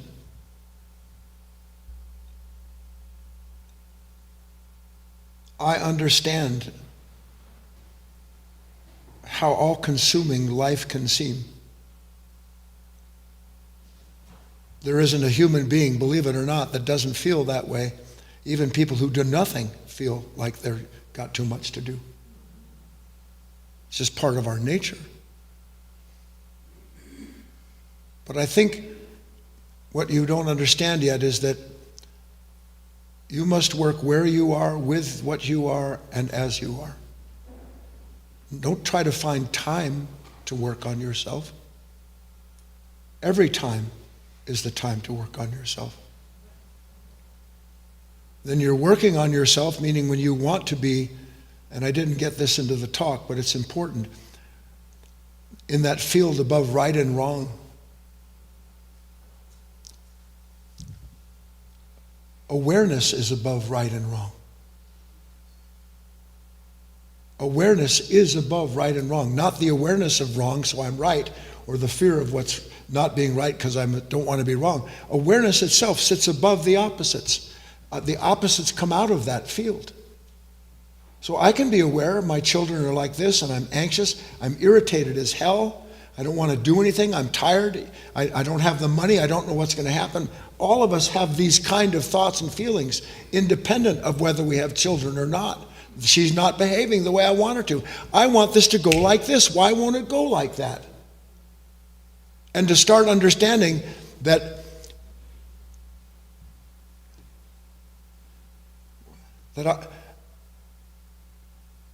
what I turn to is what I turn into. So in that moment when it seems like hell's at the door, if I turn into somebody who's full of fear and anger or resentment because others don't have to do what I have to do, I've turned to that irritation, I've turned to that nature. And as I turn to that nature, I turn into that nature, and my children then become what I have turned into. I turn my children into the thing I don't want to be. And I don't have to have a lot of time or money or perfect circumstances. My whole life is that circumstance. That was what the whole talk was about today. The whole of my life is that moment. Please. I think the beginning of the question read something like the middle or lower income level. Was that in there? Current demands and increasing threats from every direction don't allow middle or lower class parents much time or energy for nuances to do inner work. Yeah. First of all, I don't think it has anything to do with income to do this work. I mean, I've been at all levels, so it doesn't matter. The only thing that matters is when our kids were growing up, my son came, they both came here for a while, but they were already almost adults. And what I appreciate, so when you first asked this question, I thought, well, I'm beyond that. I'm not a parent raising kids anymore, but yes, I am. They're still in my life, even though they live further away. And you're still raising Doug. And I'm yeah, I'm giving up on that one. No, but I mean, the point is that this work, the thread of this work with our children, I can still reach, like my son, he'll say something that is completely wrong, and I'll be able to address that, not like I'm correcting him, but we still have a connection, my daughter as well. And now we have grandchildren, and they're not raising them like we would like them to be raised. There's a different kind of a philosophy that's out there now. But because of the work, we don't have to try to control it. All we need to do is watch, and the only thing they get from us is our state of being, which is just, can I be present with what's going on, not trying to be something different. I don't need to be Doug, the great wise grandparent. I can just need to be there for them as best I can without any agenda of my own. I think that was the whole of the talk. It's just, can I be myself? They love it when Grandpa's himself. Or my kids, they love it. And I don't try to be anything or foist anything on them. And it was this work that, kind of shifted that whole concept of and it's a long way to go to let Doug grow up. But there's enough of it there that's going on that you can see there's no better value than that. Just this person, you're in the work. Use it now. Use your kids now. You are one of the few who are out there who, right now, doesn't matter what's going on, the work will give you what you need. Yes. So that's probably enough. Now, come on up. I just would add one thing. When you look at your life, I know I can look at mine. When I was growing up, there were a few people, they were very, very few, authentic people when I was growing up. I was attracted like crazy to what was authentic. I didn't create that in myself, I just was attracted. If a human being had gravitas, if there was something substantial that balanced about them, I was drawn to that. You are naturally drawn to what is authentic, and we are naturally, or at least should be, it's kind of twisted up now, you should actually understand inauthenticity is, I have no interest in what is not authentic. Children can see the difference. The more authentic you are, they may never say a word to you. Certain things were said to me when I was growing up, they're still with me. The authenticity of what was said lives with me. It never leaves me. Be authentic. You don't need time, you don't need money, you don't have to be, you don't need anything to be authentic. That's what the whole talk was about today. Be an authentic human being. Children will love you. They'll come to you. At first they may resist you because they want their own authority, but what is authentic has authority without ever saying so. Can I add one little thing? Sure. Something I feel like was in that question as well, maybe, is sort of the assumption that all kids are supposed to have access to or come in contact with people who are authentic, or that there's so many out there who don't come in contact, and that's not right, but that's not what we're saying here at all. I mean, it's not like everyone's going to have the same experience and opportunities in life. No. They have the same potential. Same potential. We want the experience of life itself instead of endless experiences of life. The experience of life itself. You can have that wherever you are under any circumstances. And instead of trying to have life experiences that you can prove you're like this or prove to your kids you're like that, you don't have to prove anything. That's another thing that's inherent in this, the constant need to prove myself. Let's go on. All right, here's a question that came in from Francesca. Hi, Guy. Please correct me. You are describing elevating ourselves to a dimension where political or human conflicts does not exist because we learned to just be instead of seeing others different than what we are, but we are here in the present dimension dealing with movements and energy that can impact us physically, politically, and physiologically. What are we supposed to do when conflict hits you? Do we just stand still and let someone push you around? Hi, Francesca.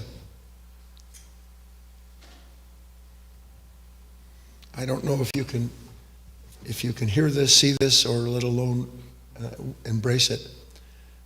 What did Nicodemus say to Christ when he said, "You must be reborn"? What, are you kidding?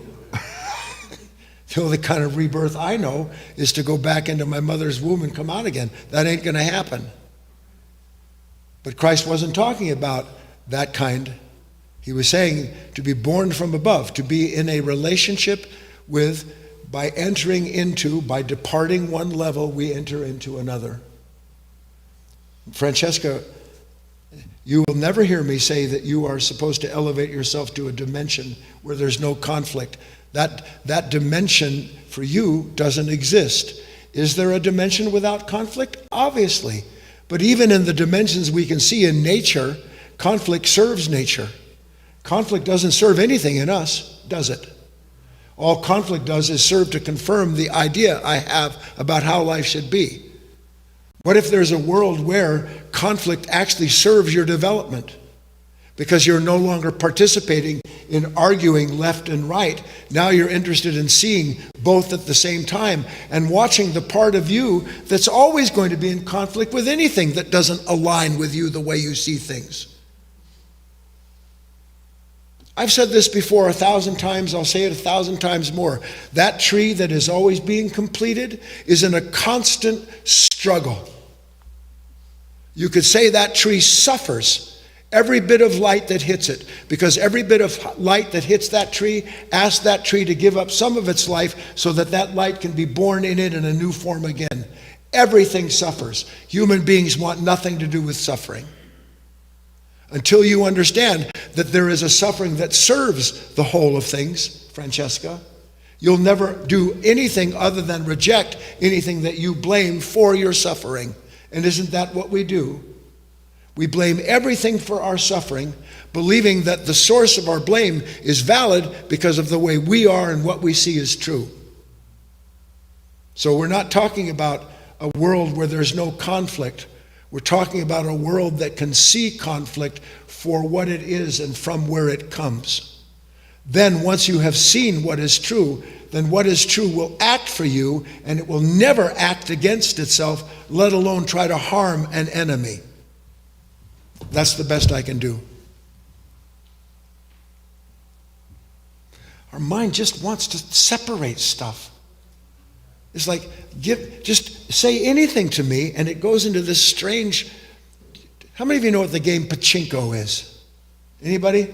You go to Tokyo, there's whole buildings, thousands and thousands of people with these machines, and all these little balls dropping, and all these little games, and a little ringing like Las Vegas, because all these balls drop down in these lines, and if you get lucky and they fall in the right place, you win something, and if they don't go in the right place, you've lost where's Chica? Yes? Yeah, it's a gambling deal, yeah. That's what this mind is. A thought comes in, that's what this mind does, because all it wants is to win and not lose. And Francesca, there's a world above win and loss.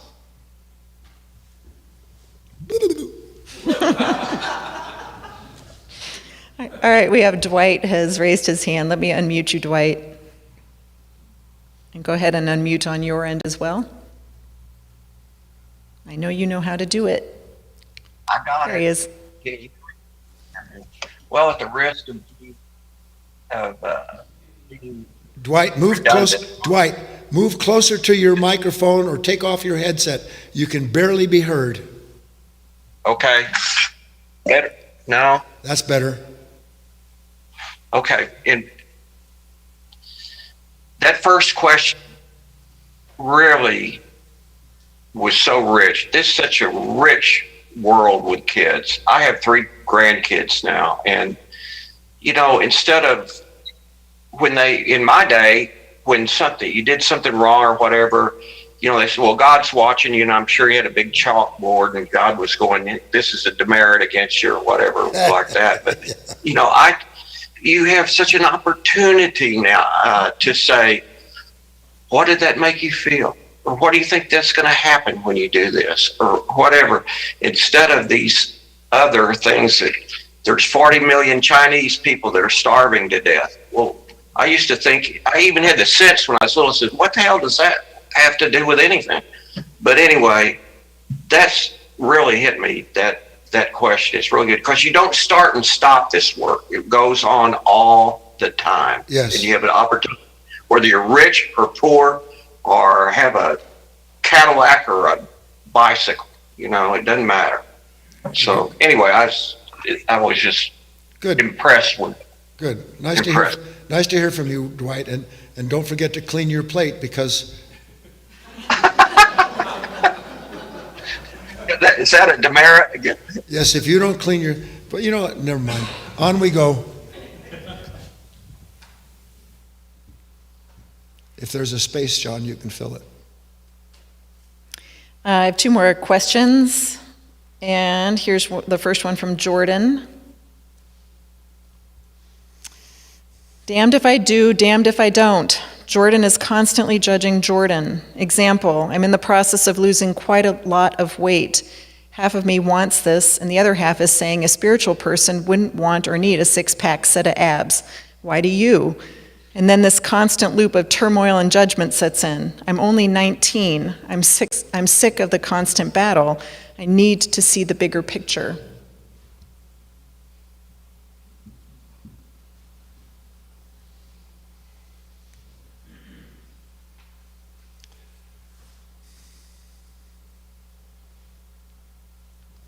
So, some of you have heard this. I'll be brief with it, but it'll help Jordan. It's an answer from above. It's like what Nicodemus heard Christ say, you have to be born from above. Well, what the bloody heck does that mean, born from above?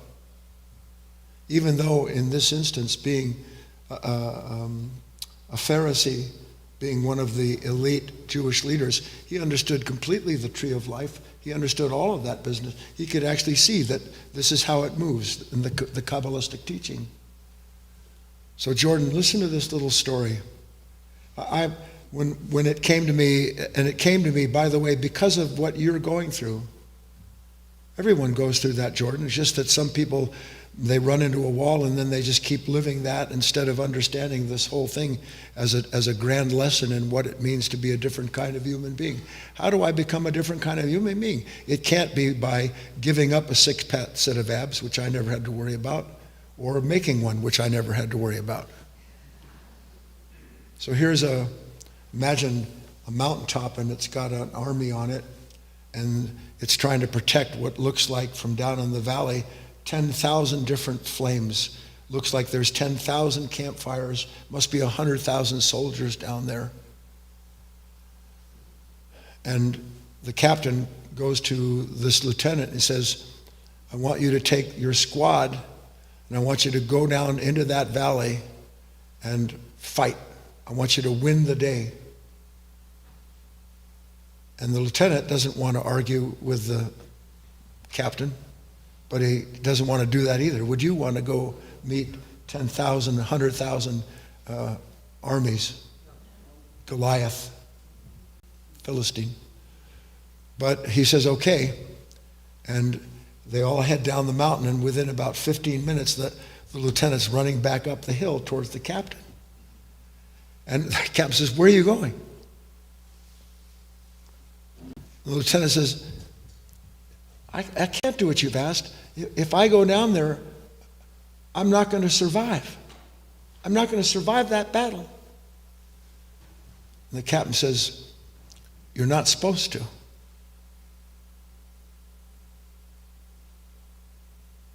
You want to survive dying to yourself. You want to get through not wanting to be you. This work is about seeing that you can't win any battle that your mind places you in. And you're in an endless battle, not with the world, with your poverty, with your wealth. You're in an endless battle with a nature that never stops comparing how you should be to what should have happened or didn't. That's all it is. Battle, fight. And you have to go into that battle, not run from it. Not try to escape it, not hate the battle, but you can't help hate the battle. And then from time to time you say, oh, this is a great battle, I love this battle. You're full of it. What you have to do is you have to see, I have to go into something I'm not going to survive. And you're not. But the only way you finally go into something you know you're not going to survive is when you know that who you are never began to have an existence to begin with. That's how you go through. That's what it means to be born from above, to die to what is below. And what is below is the field of right and wrong, is the field of love and hate, is the field of do or don't do.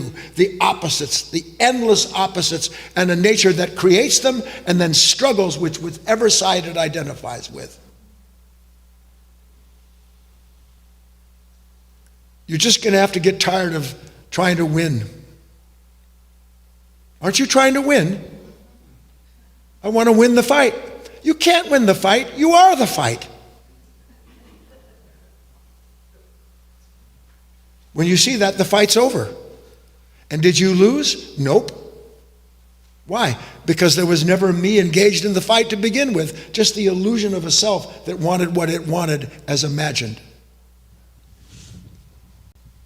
Oh, John, you want to come up?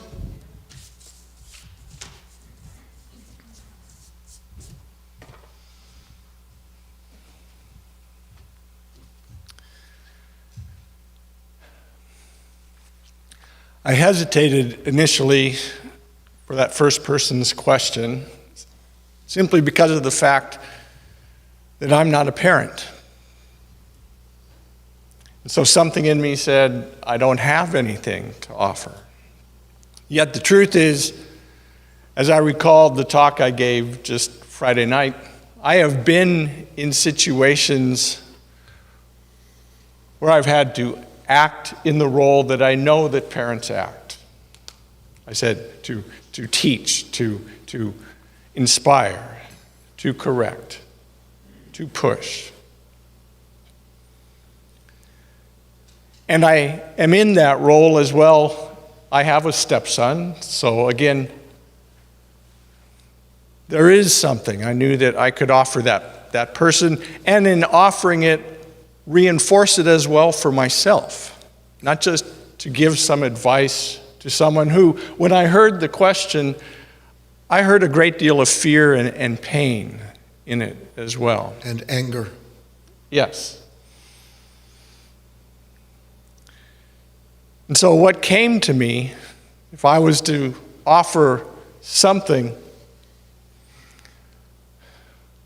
was that there is within parents, within those who are in some position of authority, there is this, I see this desire to protect, this desire to avoid any kind of discomfort, of pain, of suffering. And there is a rightness to that. There is a right time for that. Yet I know from my own experience that in many cases that desire to protect and to avoid suffering is really to avoid the suffering and pain that I myself am afraid of in that moment.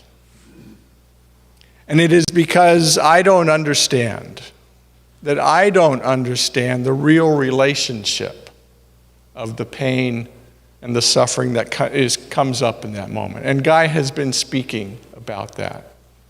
He just said, unwanted moments are not there to punish us.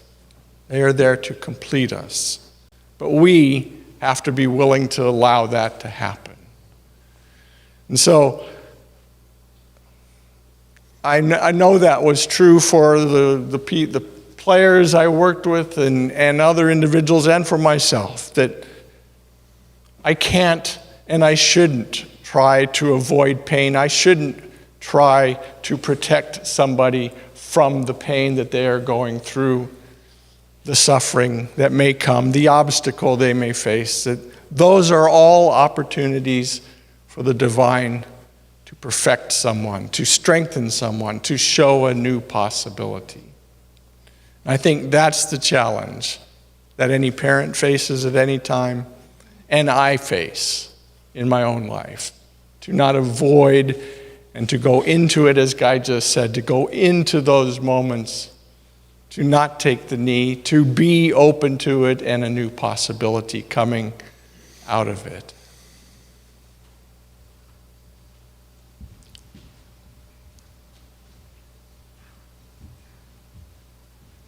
I have one more question that came in on YouTube. This is from Skywalker. Luke. I feel I am on the cusp of true understanding, as if I am in Rumi's field, but I keep getting pulled back to my reality. I do not want to be there anymore. How do I lay down in the field?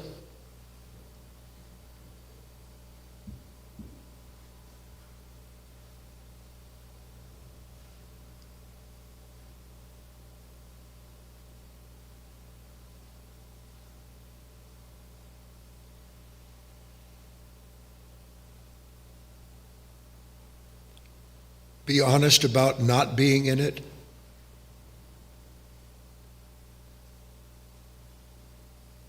That honesty of seeing how divided or coercive or corruptive, conflicted. In the moment of that awareness, you've entered into the field, because you can see clearly, Skywalker,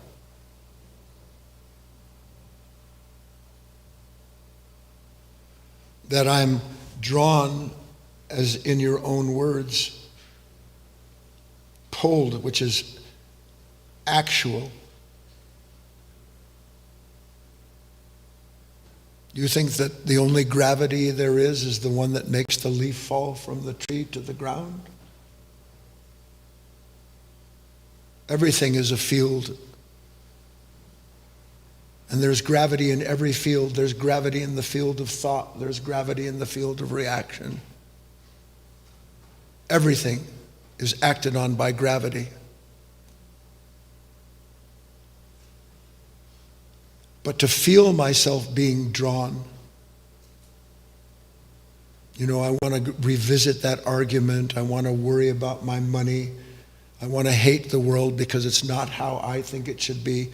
To be aware of that gravity, Skywalker, to feel that pull, is for a split second the opportunity of, instead of entering into that world, I choose to enter into the awareness of that field. And if I choose that in that moment, I start to become what I've entered into. I start to become what I've entered into. You become what you enter and what enters into you. It is a law. Now, ordinarily, all of my energy, Skywalker, is spent trying, not trying, wanting, not wanting. Now, my energy is not going to be spent trying to do or to become. My energy is going to be spent watching what wants to do and become. That's where my energy is going to go. And as that energy goes there, instead of it being wasted on something that just develops this false sense of self and its fears because of its attachments, instead that energy collects. This is the difficult thing to understand. I can't see it collecting, but I can tell you this, and some of you will, I know you'd say it, that it takes a little less effort now than it used to take to be able to see the things I still don't want to see. It's just there for me, isn't it? When Christ said, I go before you to make the crooked places straight. Do you understand what he's saying? There's no Christ that walks in front of you and sweeps the steps for you. He's saying there's already a field. There's already a field. So I go before you isn't in time. You're in time, and entering into that timeless field brings you into that relationship with something that can't hurt you anymore, that shows you where you're hurting yourself.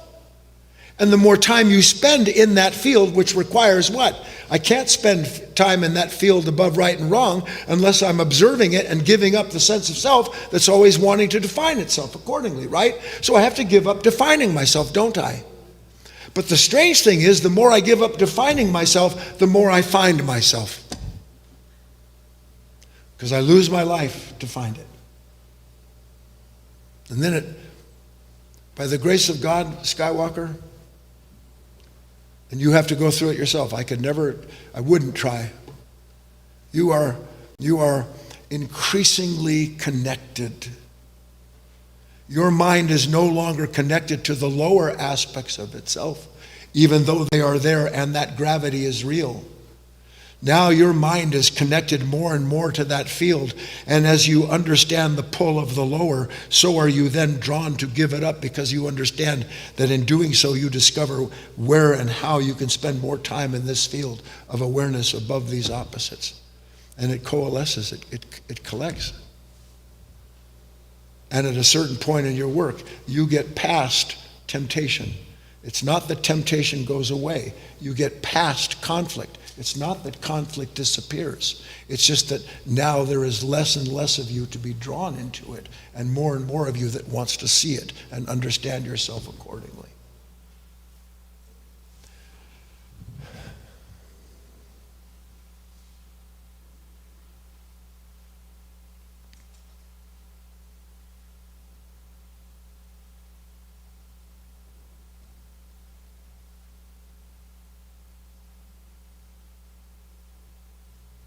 In the beginning, God created the heaven and the earth, light and darkness. It's always the beginning. You are the beginning. You, the Christ in you, the Alpha and the Omega, already there. Your work is to gradually enter into that field that is already within you and that you are already within.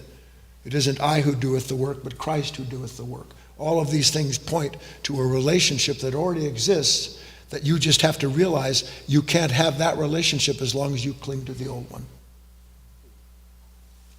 See you Wednesday.